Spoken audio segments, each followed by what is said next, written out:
berrikuntza da pailadarena, orain arte ez dugu egin. Eskaini izan pertsona bat hau prestatzera, eta urteko egitarauan edo erabaki gendun sartzea. Eta nahiko exitu eduki du, 60 bat pertsona apuntatu dira, eta ikusiko dugu, abertzen bukatzen da, baina...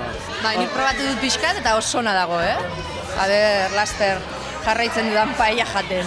Bai, da modu bat eskenean, elkar ezagutzeko, jaiak askotan hortarako balio dute, urtean zehar bakoitzak bere bizitza egiten du, eta jaiak iristen dianean, balio du hortarako, Baina auzo honek badauka berezitasun bat, bi fasetan eraikia izan zen, aurrenekoa orain dela 15 bat urte, eta bigarrena orain da 7-8 bat, eta orduan, nolabait esateko, bi jende mota edo bi talde mota edo sortzen dira, eta jaiak balio dute pixka bat, elkar ezagutzeko eta auzoa batzeko edo Nander Amarozkoa dela, nahiz eta Tolosan bizi, Amarozkoa bera prestatu da, bizilagun batek egin zuen proposamena, eta aurrera urten da, eta egia esan da, edarto.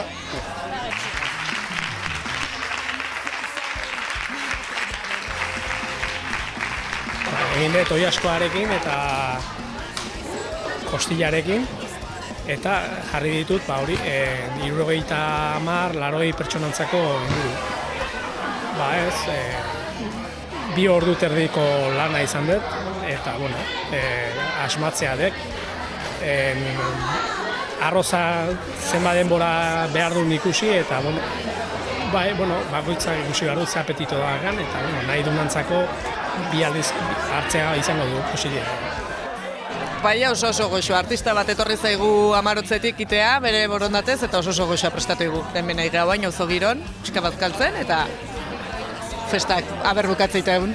Esturtetan bakarrik ostiraleko festa izate deu, eta aurten, bolondresan nola etorri zaigun, aprobetxatu deu, eta festak pixka luzatu ikeu. Sondo egea. Ondo, atzuen genuen parranda pixkat, eta umekin eta ume jolasaketea egon ziren, gero afaria, eta bain bazkarekin, gero umek rosa dao, eta gero patata tortilla lehiaketa, eta horrekin ja bukaera emango dugu. Izan da oso zona dau. Oso ondo egia jaten eta oso gustora. Oso ona dau. Oso ona prestatzen dut jaia, bai atzo, bai gaur egizan da giro oso honen dihoaz, jaiak. Ikusten danez, aurten lehenengo urtea da, egiten dana, eta, nik uste errepikatzeko moduko dara, oso ondo dihoa.